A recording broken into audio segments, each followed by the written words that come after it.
Hi everybody, this is chapter 21 on nutrition and digestion. So we have an obesity epidemic in our country with more than a third of American adults being in that category of obese. It's due to a lot of things, like our jobs have become more sedentary.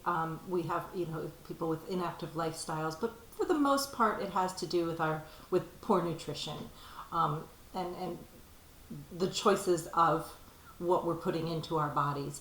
And it's not just the problem of obesity can lead to other health conditions like heart disease and diabetes and even some cancers.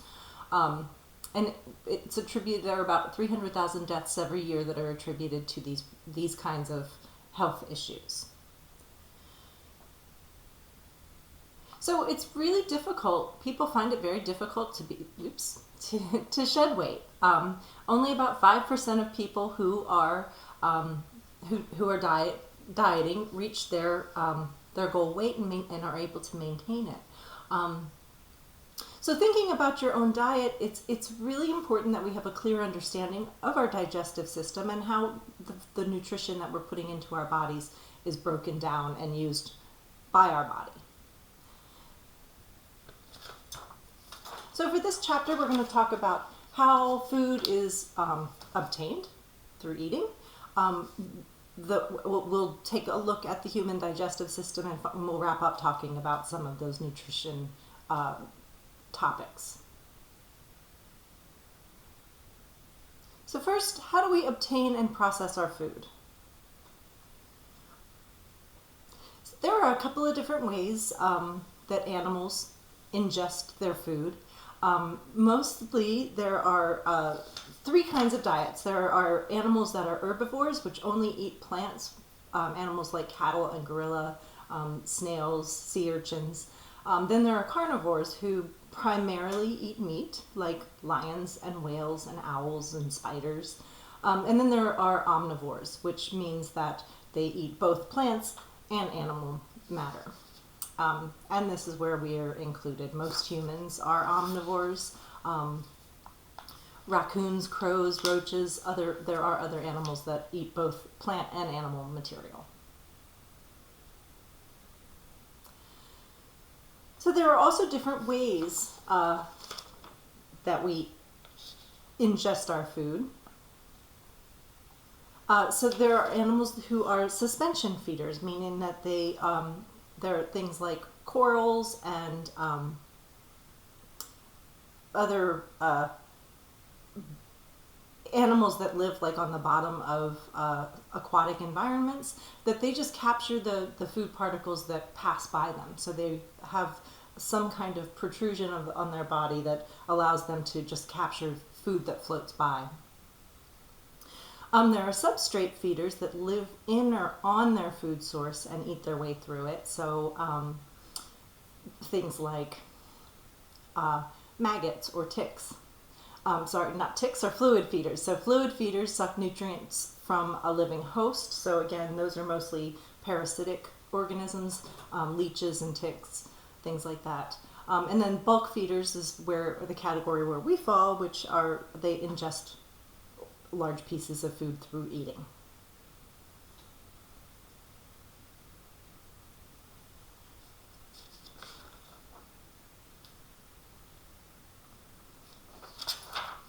Okay, so there are kind of four stages to how our food is processed. So there's ingestion, the actual taking in of the food. Digestion, which is how the food is broken down once it's inside the body.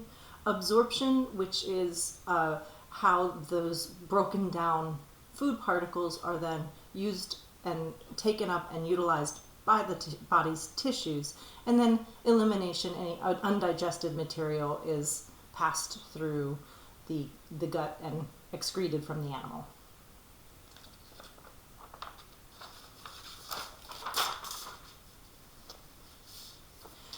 And I think if you remember back to BIOL 101, we talked about these different types of molecules. So these are the types of molecules that make up the foods that that produce the components that we need to fuel our bodies and repair our tissues and things like that. So some food molecules contain proteins, some are carbohydrates, which polysaccharides and disaccharides, nucleic acids, and of course fats. And each of these different types of food molecules are broken down by digestion, by enzymes that digest the food molecule and break it down into the smaller components that can then be taken up and used by the body. So again, different types of proteins digest these different types of food particles.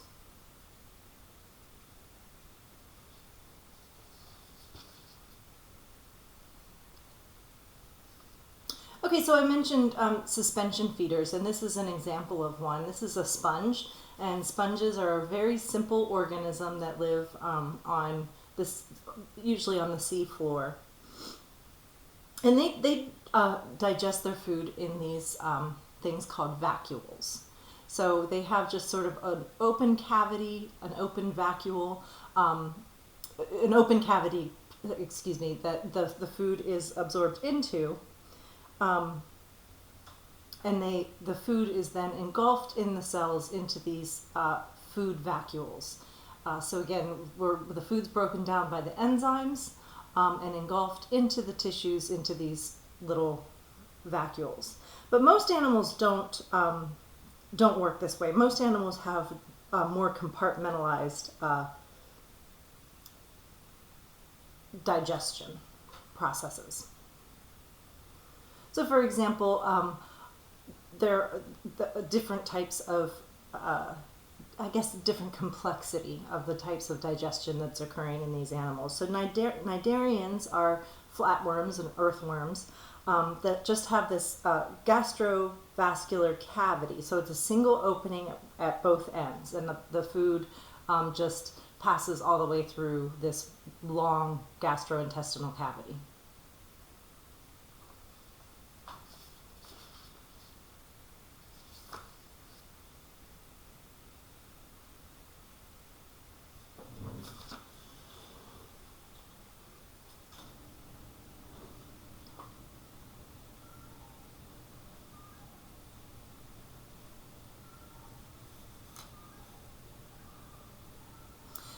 So these different types of animals represent different types of what we refer to as alimentary canals.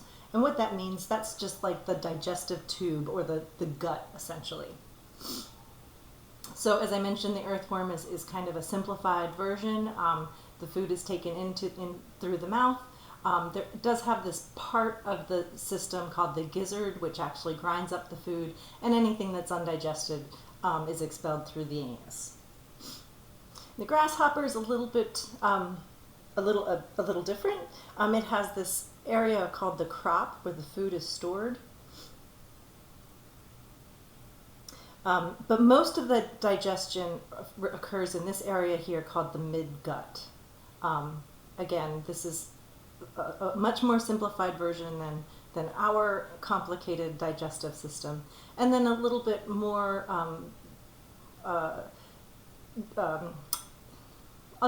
complex is the example of the bird's digestive system, which you can see has this elongated and folded up intestine, which allows further processing of the nutrients that are moving through the system.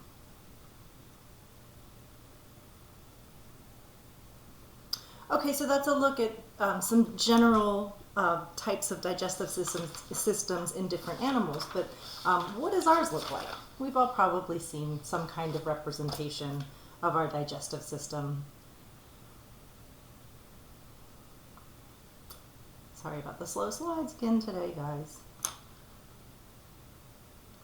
Okay, so here's a model of the human digestive system. So in humans, food is ingested and chewed in the mouth, or also referred to as the oral cavity. It's pushed by the muscle of our tongue into the pharynx, and it moves through this our alimentary canal, so here's our alimentary canal, by muscle contraction. So muscles are the muscles of that line the alimentary canal, are contract after we swallow our food and move the food through the canal. And it's moved into the stomach through these kind of openings or valves that are referred to as sphincters. They're a muscular opening. And from the stomach, the food moves into the small intestine.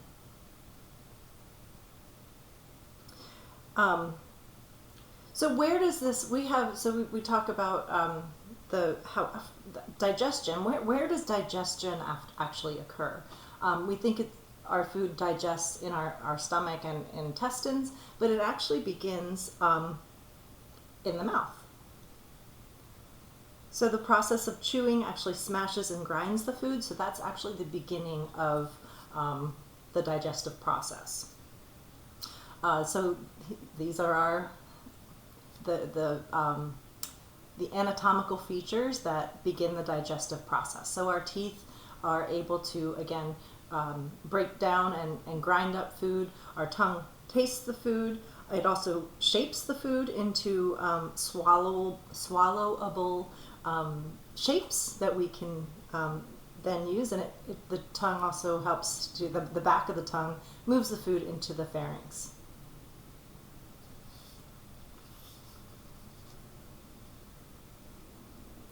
Okay, so here when I say pharynx, that's basically the throat. So once the food, in this picture, the food is shown as this kind of green blob. Once the tongue pushes the food into the back of the throat, it enters what we call the pharynx.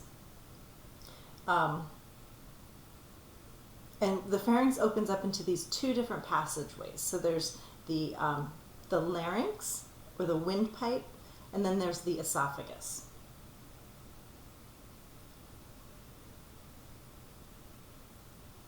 So the swallowing reflex moves the food into the esophagus, and it closes off. There's again a sphincter that contracts to close off the windpipe from the food entering it. So here is this image number 2 is showing this sphincter here is relaxed, again closing off the entryway to the windpipe, so that the food does not enter there. And then once swallowing is completed, that sphincter, that muscle recontracts to open the airway back up.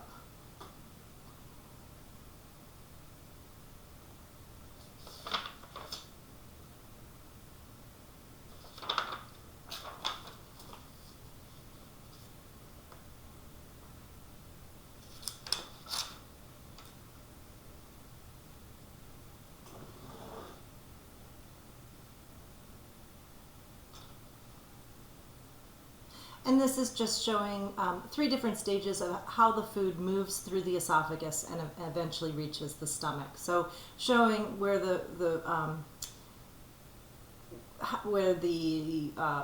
esophagus, the muscles of the esophagus are kind of pinched together. It's showing that the food, those are the muscle contractions that actually moves the food through the esophagus. And as those muscles relax, the food is able to move further down.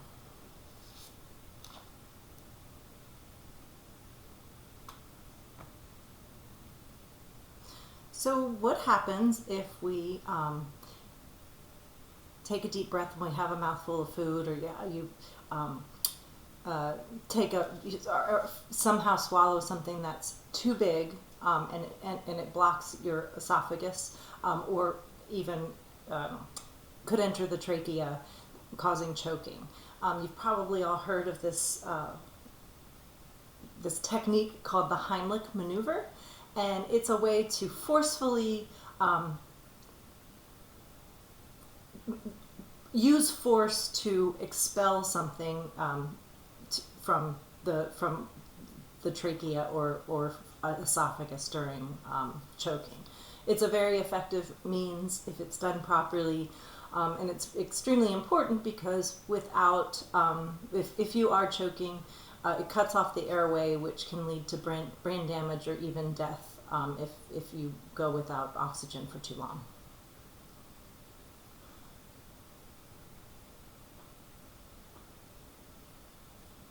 Okay, so we've talked about how the food gets to the stomach. What happens from there? So the stomach secretes a digestive fluid called gastric juice.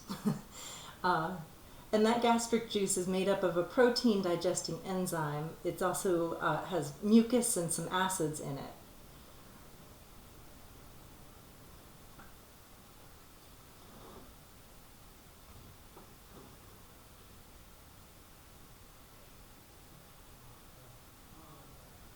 So this diagram here is showing the different types of cells that that secrete the different components of that gastric juice. So there are mucus cells that secrete the mucus, and that mucus lubricates and protects the cells that line the stomach. The parietal cells secrete different ions which combine with stomachs that combine in the stomach to form hydrochloric acid or digestive acids. So different specialized cells within the digestive system. And then this diagram here on the right shows how the active enzyme called pepsin is formed. So the pepsinogen is released by it's part of the gastric juice. And the hydrochloric acid, which is, again, digestive acid. So pepsinogen and hydrochloric acid are secreted into the stomach, and then the hydrochloric acid converts some of the pepsinogen to this enzyme called pepsin. And the pepsin itself is what activates more pepsinogen, and it's this cyclical digestive process. So these are the cells that essentially create the active enzyme that digests our proteins.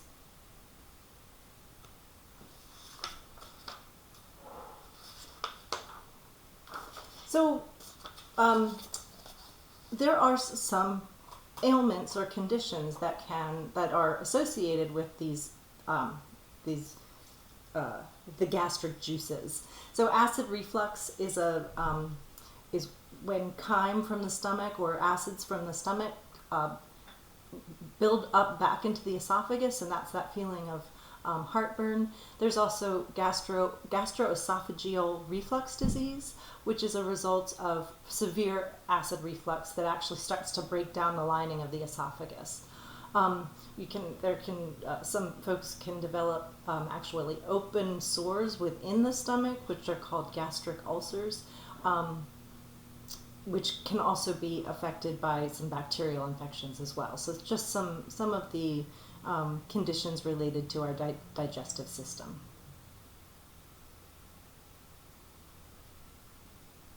So a whole lot, once food moves from the stomach, it moves into the small intestine, and a whole lot of the digestion, this is where a whole lot of digestion occurs. So our pancreas produces enzymes that are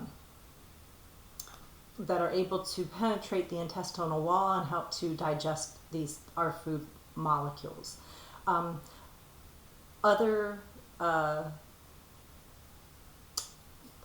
products are made in the liver and gallbladder, things like bile, which again emulsifies the fat in our foods. And there's the folds of the intestinal lining.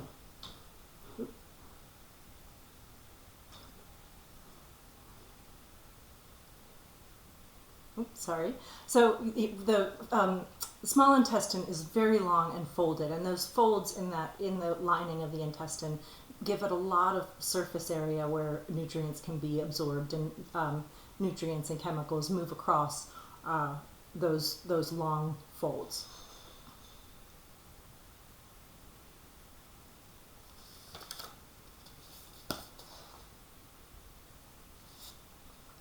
This table is in your book. I do not expect you to memorize these, but just giving you a list here of the different types of enzymes involved in breaking down different types of foods. So again, just pointing out that different enzymes are involved in the breakdown of different types of food that we ingest.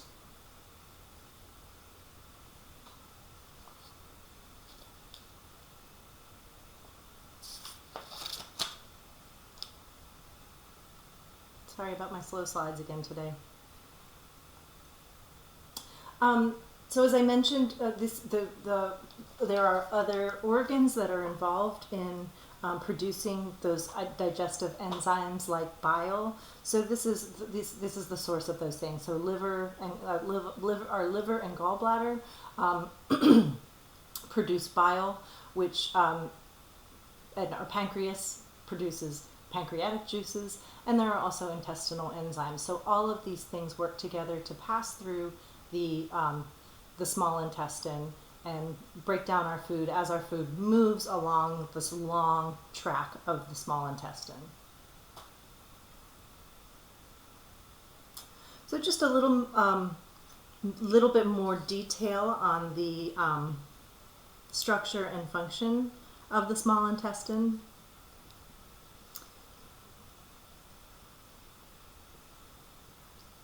So the inner wall of the small intestine has these large circular folds with these long, kind of numerous finger-like projections. Those are called villi. So pointing that out here, these kind of like finger-like projections.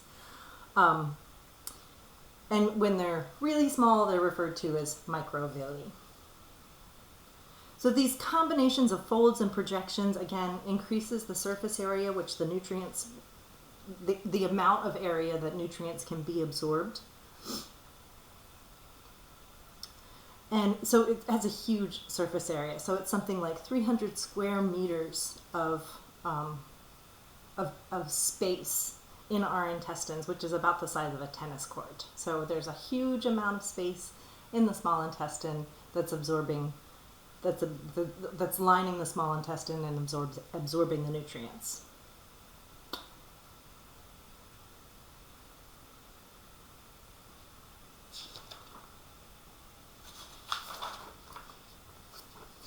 So blood from the digestive tract drains into the hepatic portal vein. So this large vein in between the liver and intestines. And then from the hepatic portal vein into the liver. And the liver regulates nutrient levels in the blood. It detoxifies alcohol and drugs that are ingested. And it synthesizes different blood proteins. So from the small intestine, food and matter moves into the large intestine.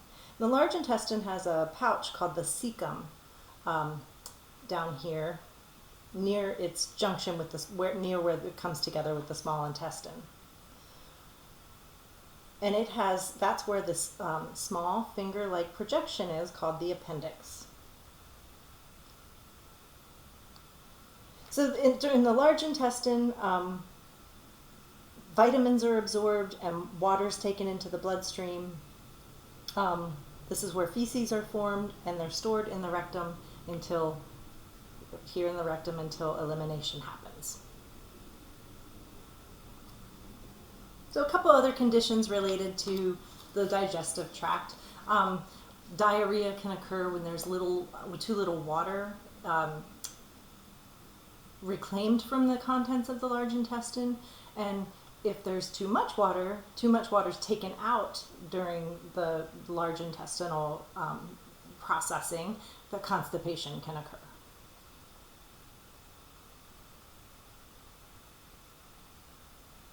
So one interesting thing, we saw a couple different animals and a couple of different types of digestive tract.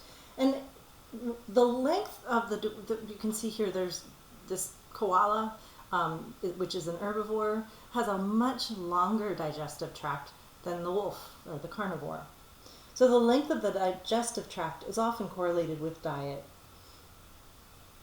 because one of the reasons being that cellulose is a major component of plant material, and that's really, really hard to break down. So it needs a longer digesting time within the digestive tract of the herbivore.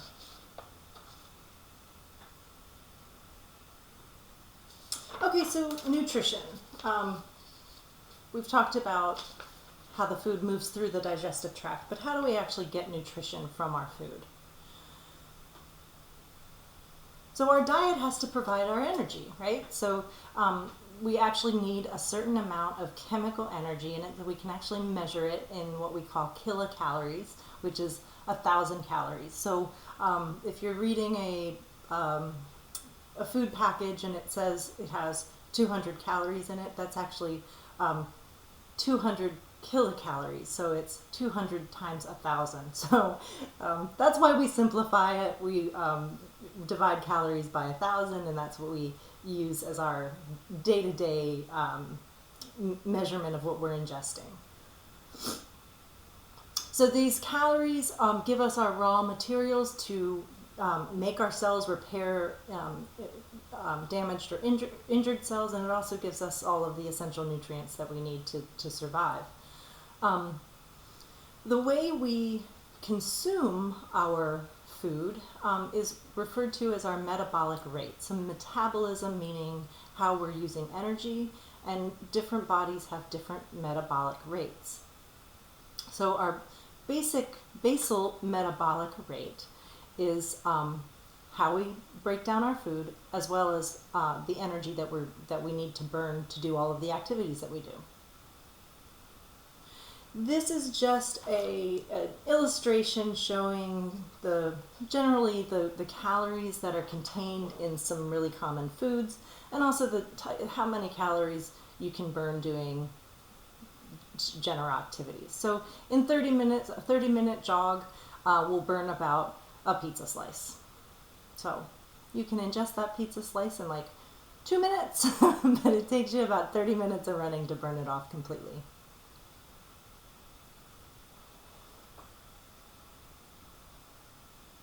So we have these, I mentioned the word essential nutrients. So essential nutrients are the things that we need that are required for our bodies to be able to build our organic molecules. So these are, they're required, but we can't produce them.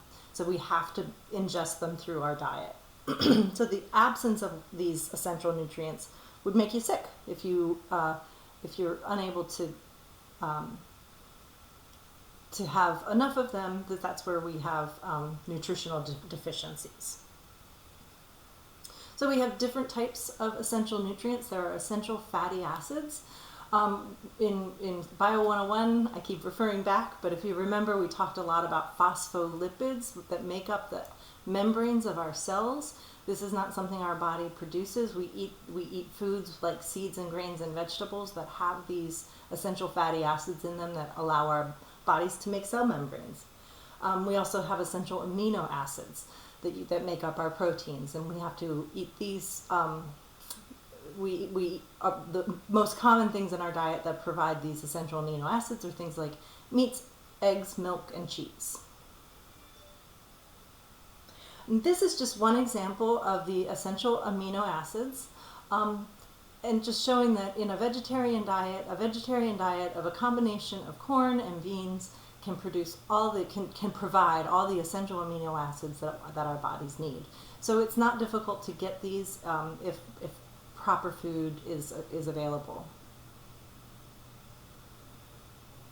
So what are vitamins? I'm sure that you've all heard about vitamins. And vitamins, they're other organic molecules that are required in very small amounts. And we also need minerals, which are inorganic nutrients, again, required in small amounts, but they play a variety of roles in our biochemistry.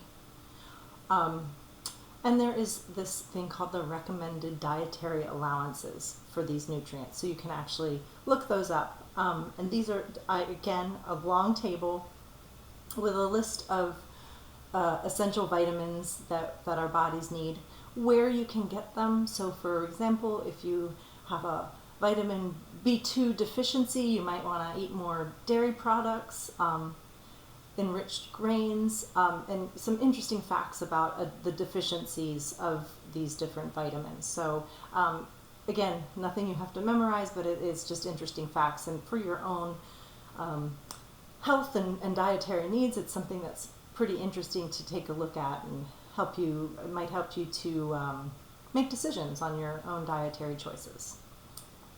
Some other required vitamins and where they can be I'm sorry, I think this is B1. Yeah, this is just a larger version of that same table. So again, more of those vitamins.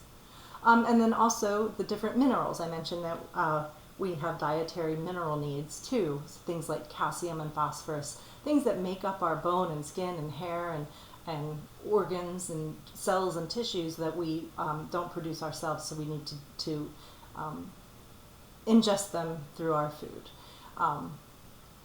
So, for example, calcium is a major component of our bones.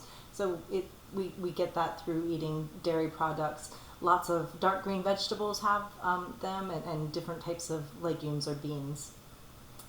So again, just some information that you might find interesting for health choices you might make for yourself. And I mentioned that we were talking about calories. So this 230 calories that's provided by this food would actually be 230,000 kilocalories. So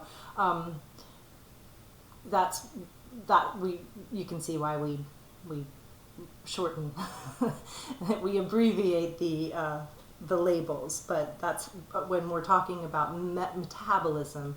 This would actually be a metabolic availability of 230,000 kilocalories. So these food labels provide lots of information. If you're trying to make healthy dietary choices, these are provided by I think the FDA requires these labels be put on all the food that we can purchase. It shows how much, there's the serving size. Often this is one of the places where people fall short on their diet. If you're being careful about your diet, the serving size is often where people slip up. They just simply eat too much of it, and I think they're only eating 230 calories, but they're eating three servings. So lots of information here. You can find information on different vitamins available in the foods, and how much of your daily requirement is provided. So this food provides 10% of the vitamin A that you need on a daily basis. So a great way to check what you're consuming. And this is important because there are conditions that are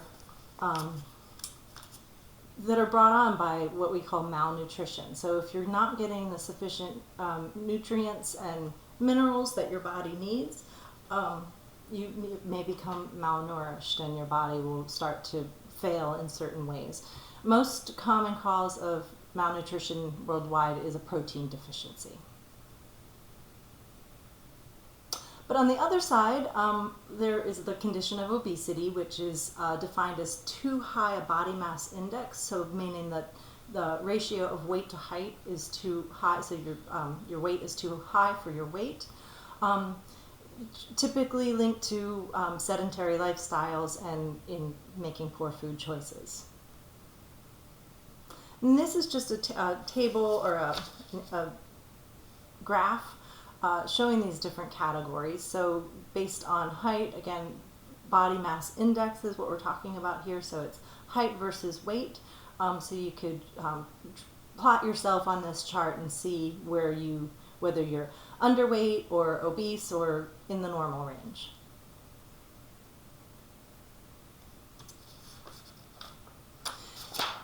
So what we ingest in our diets can have a big influence. It's actually one of the largest influences on our health. particularly things like cardiovascular disease and cancers. You can have, when we eat foods that are high in fat, there are two main types of fats or cholesterols that occur in the blood, and some of them can be correlated with blocked blood vessels, high blood pressure, and heart attacks, and those are referred to as low density lipoproteins, so LDLs. However, there are some what we call good fats, which are high density lipoproteins, which are HDLs. And they can actually help to decrease the risk of vessel blockage. So it's important to have a good ratio of HDLs to LDLs in our diet. And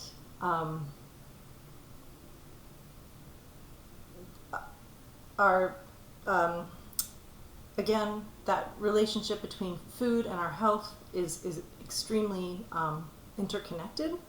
And the American Cancer Society actually recommends these guidelines for reducing cancer risk. So trying to maintain a healthy weight, 5 or more servings of fruits and vegetables on a daily basis, choose whole grains over processed or refined grains, a limited consumption of processed and red meats, and limiting alcoholic beverages to 2 drinks a day. And that is all I have for our chapter on the digestive system. As always, folks, please reach out with any questions that you have, and hope everybody's doing well and staying safe.